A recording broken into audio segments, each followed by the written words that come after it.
Hello everyone, how are you doing? This is MD Tech here with another quick tutorial. In today's tutorial, I'm going to show you guys how to hopefully resolve if the Windows Store apps are unable to connect to the internet. So this should hopefully be a pretty straightforward process here, guys, on how to resolve it.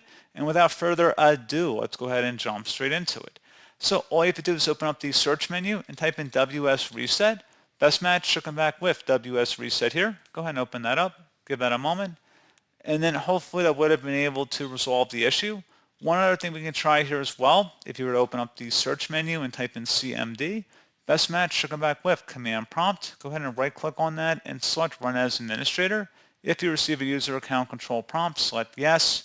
And then into this elevated command line window, you want to type in ipconfig followed by a space /flush DNS. Flush DNS should all be one word attached to that / out front.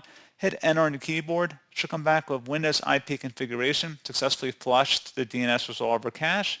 Now you want to type in netsh space winsock, WINSOCK, space reset, once again exactly how you see it on my screen, and hit enter.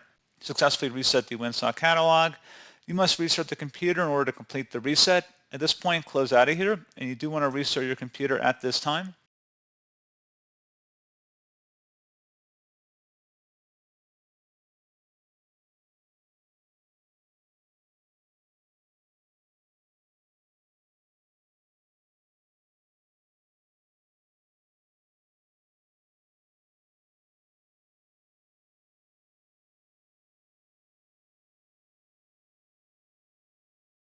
And there you go, guys. Hopefully this pointer issue has been resolved. And as always, thank you for watching. I do hope I was able to help you out, and I do look forward to catching you all in the next tutorial.